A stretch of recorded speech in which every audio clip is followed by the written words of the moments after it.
Hello, everyone. Welcome to the News Browse News broadcast. According to UPI, forecasters are warning that a very strong El Niño, which could develop into a historically powerful Super El Niño, is highly likely in the second half of 2026. This phenomenon is expected to severely disrupt climate patterns across South America. The U.S. National Oceanic and Atmospheric Administration, NOAA, and the World Meteorological Organization have confirmed that the necessary ocean-atmosphere coupling has been established, indicating a 63% chance of reaching extreme intensity between November and January.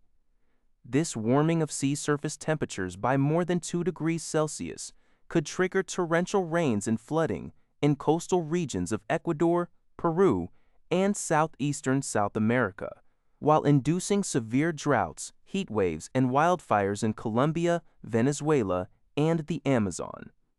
Experts highlight that the impacts of this impending Super El Niño will vary widely based on local geography and regional preparedness.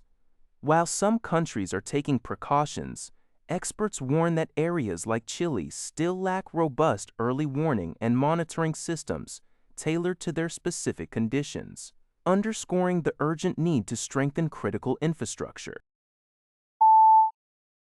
According to Al Jazeera, Israeli airstrikes and gunfire in the Gaza Strip have killed at least 8 people, including 2 children aged 6 and 10, and wounded 12 others. Palestinian health officials reported that the attacks targeted several areas, including a school in Gaza City, a vehicle, and a tent housing displaced families in the Al-Mawasi region of Khan Younis. The Israeli military stated it targeted fighters but was unaware of civilian casualties. These deadly incidents persist despite a U.S.-brokered ceasefire agreed upon in October last year. The Ministry of Health in Gaza reports that Israeli violations of this truce have claimed over 1,000 lives since it took effect, raising the overall death toll in the conflict since October 2023 to more than 73,000 bounded quest. Additionally, international aid organizations warn that Israel's continued territorial expansion beyond agreed lines is endangering relief efforts, while the humanitarian crisis in the enclaves worsens with a surge in disease outbreaks like chickenpox due to severe overcrowding and deteriorating hygiene.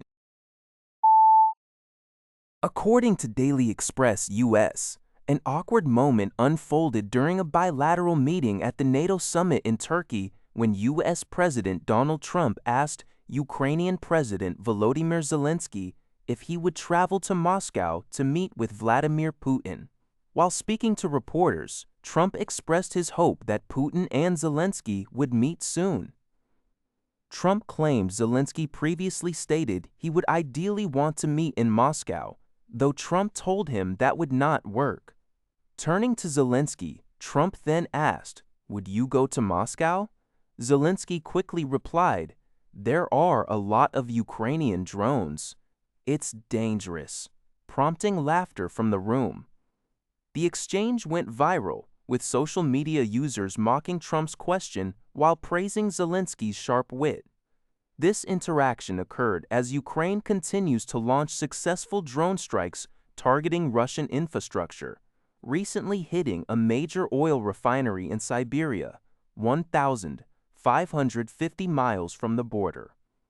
Following their meeting, Trump also announced that he offered Ukraine a license to produce Patriot interceptor missiles to help defend against Russian attacks, noting that the U.S. has a limited stockpile and needs them for its own defense. According to CBS News, the Department of Government Efficiency, better known as DOGE, is shutting down following a contentious tenure. The agency, which was once led by Elon Musk, was tasked with identifying and eliminating government waste, fraud, and abuse. During its operation, DOGE was responsible for canceling billions of dollars in public contracts and overseeing a significant reduction in the federal workforce. While the Trump administration maintains that the agency successfully streamlined government functions, critics argue that the initiative failed to meet its ambitious financial goals. Observers report that DOGE achieved only a fraction of the promised $2 trillion in budget savings. Furthermore, the personnel cuts, affecting over 300,000 federal employees, have faced intense scrutiny regarding their negative consequences, including potential disruptions to essential services and aid programs. As the agency closes, some federal departments have already begun the process of hiring back staff to address gaps left by the previous layoffs. The long-term impact and legacy of the agency remain a subject of ongoing debate among policymakers and historians. King Charles III has granted a posthumous conditional pardon to Ruth Ellis, the last woman executed by hanging in Great Britain, UPI reports. Ellis was convicted of murder and executed in July 1955 at the age of 28 after shooting her abusive boyfriend, David Blakely, outside a London pub. The pardon followed an application by 4 of Ellis's grandchildren, who argued that she suffered from domestic abuse and psychological trauma that the justice system at the time ignored. Under the direction of the Home Office and advised by Deputy Prime Minister David Lammy, the king accepted the advice to grant her clemency. While the conditional pardon does not declare her innocent of the killing, it replaces the historic death penalty with a sentence of life imprisonment, formally recognizing the profound injustice of her execution. Ellis's family welcomed the news, stating that the formal acknowledgement of the failure of the justice system matters deeply to them, helping to lift a multi-generational shadow of trauma and shame. That's all for this video. Thank you for watching. See you in the next video.